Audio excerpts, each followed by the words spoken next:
ये तो किसी से नहीं छुपा है कि साल के 365 दिन इलेक्शन मोड में रहने वाली बीजेपी के लिए एमएलसी का चुनाव बेहद अहम है।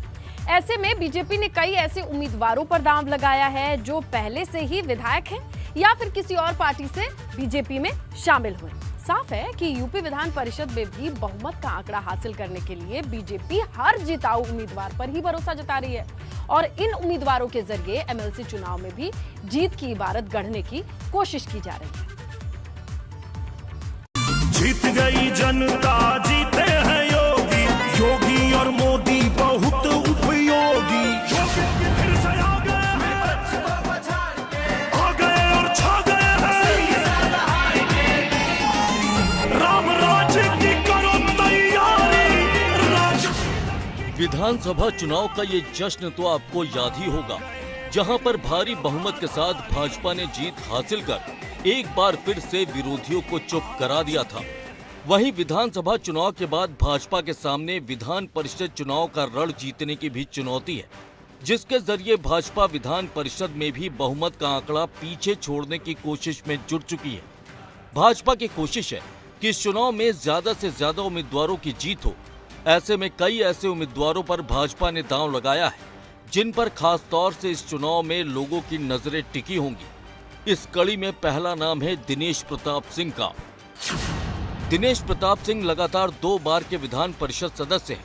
2004 में रायबरेली से सपा के टिकट पर एमएलसी का चुनाव हार चुके हैं। 2010-2016 के स्थानीय निकाय सीट से कांग्रेस के टिकट पर एमएलसी बने। अप्रैल 2018 को बीजेपी में शामिल हो गए। 2019 के लोकसभा चुनाव में भाजपा के टिकट पर रायबरेली से चुनाव लड़े, लेकिन हार गए। दूसरा नाम रविशंकर सिंह पप्पू का है, जो बलिया स्थानीय प्राधिकरण से भाजपा प्रत्याशी है। रविशंकर सिंह पप्पू 3 बार के विधान परिषद सदस्य हैं। रविशंकर सिंह पूर्व प्रधानमंत्री चंद्रशेखर के रिश्तेदार हैं। 2004, 2010 और 2016 में बलिया सीट से एमएलसी बने। 2010 में बसपा और 2016 में सपा के टिकट पर चुनाव जीते थे। तीसरा नाम अरुण कांत यादव का है, जो पूर्व विधायक है और सपा विधायक रमाकांत यादव के बेटे हैं। 2007 में फूलपुर पवई सीट से सपा के टिकट पर विधायक चुने गए। 2012 में अंबेडकर नगर के जलालपुर से बीजेपी के टिकट पर चुनाव हार गए। इनके पिता रमाकांत यादव 5 बार विधायक और 4 बार सांसद रहे। 2017 में फूलपुर पवई सीट से भाजपा के टिकट पर विधायक बने। इस बार सपा ने इनकी जगह इनके पिता रमाकांत यादव को प्रत्याशी बनाया था, जिस वजह से अरुण कांत यादव विधानसभा के बजाय एमएलसी का चुनाव लड़ रहे हैं। वहीं चौथा नाम प्रांशु दत्त द्विवेदी का है। प्रांशु दत्त द्विवेदी भाजपा के युवा मोर्चा के प्रदेश अध्यक्ष हैं। विधायक मेजर सुनील दत्त द्विवेदी के ये चचेरे भाई हैं।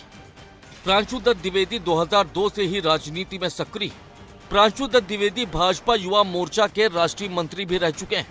अगर कुछ नामों पर गौर करें तो भारतीय जनता युवा मोर्चा के प्रदेश अध्यक्ष प्रांशु दत्त द्विवेदी को, इसके अलावा पूर्व सांसद हरिओम पांडे को, इसके अलावा रायबरेली से अगर देखिए तो दिनेश प्रताप सिंह जो एमएलसी रहे हैं उनको भी उम्मीदवार बनाया है।